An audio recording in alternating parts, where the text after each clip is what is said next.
All right, we're back here. Our retired U.S. Army Major General and Senior Advisor for the That Voice Foundation, General Paul Eaton. She anchors CNN's The Arena with Kasie Hunt. Kasie Hunt, and he's a Republican senator from Louisiana and author of the bestseller, How to Test Negative for Stupid, John Kennedy. And our first question is directed to you from the people, John Kennedy. You write in your book that you've been a substitute teacher for years. What's your assessment of the state of schools and education today? Well, 2 points. Number one, I told Bill in the break, I'll say it again, if I ever piss you off, would you give me a chance to fix it first? Okay. Number two, I've been a substitute teacher for 15 years. There's a place in heaven automatically for any teacher in America. We're doing better, but we're not well. If you look at 4th and 8th grade reading scores and math scores, particularly in some states like Louisiana and Mississippi, they're doing much better. Other places they have plateaued as a result of the pandemic. The future of this country, it's not the price of oil, it's not who the president is, and it's not who a senator is, it's education. And we don't talk about it enough. Who's coming for the screens? Moms. Yep. The moms in America are coming for the screens in the classrooms. And my son just started kindergarten. It is astonishing to me. He's already on a computer. There's screen learning everywhere.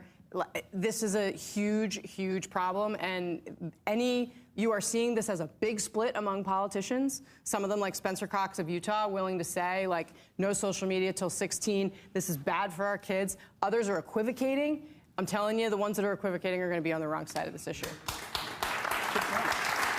Okay, for General Eaton, does Trump want his new Board of Peace to replace the UN? That's the first thing I thought. I mean, well, we already have a UN. What would the Board of Peace be other than that?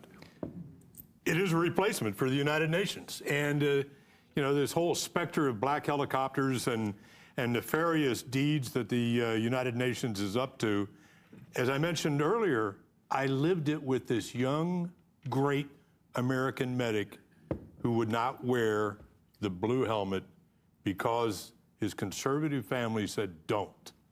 Well, you're not saying that the UN hasn't done a lot of bullshit, are you? Because the UN has done a lot of bullshit.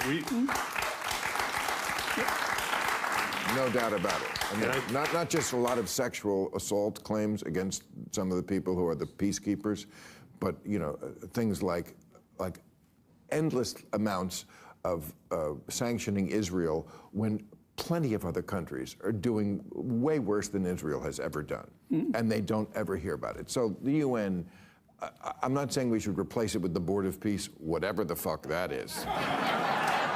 But the UN is a very flawed body. And I am definitely not defending it either, so. Oh, okay. Speaking about the economy, Vice President JD Vance said he won't turn the Titanic around overnight. How long can the Trump administration blame economic woes on Biden? Well, I mean, it seems like he has the same problem that Biden had, which is affordability. That's the new political word, and it's not going away.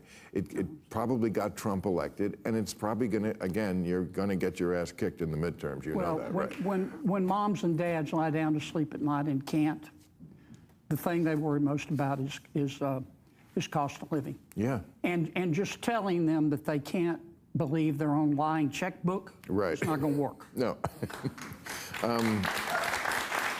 Kasie, this is for you. What do you think of the FBI raiding a Washington Post reporter's home this week? This must hit home to you.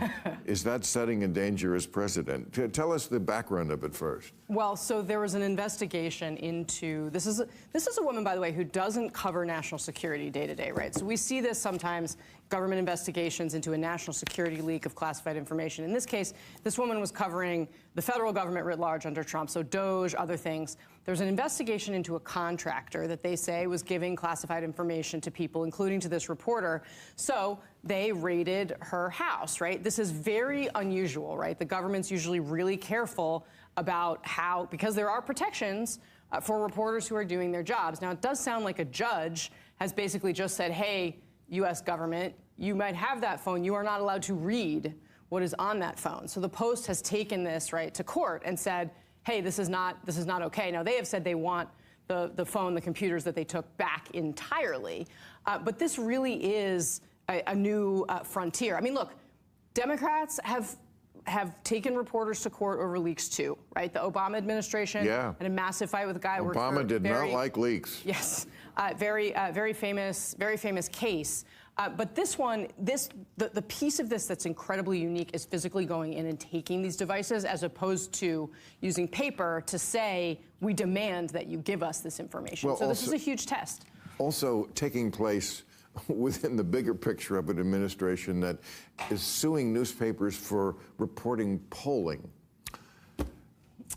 You know, for the people who, you know, always got on my case, Bill, you're so crazy saying Trump will never concede an election. He doesn't concede polling. All right, I got to get you to an airplane because you got to get back to Washington, D.C. Thank you, panel. Thank you, audience. It's great to be back. Thank you, HBO, for another season.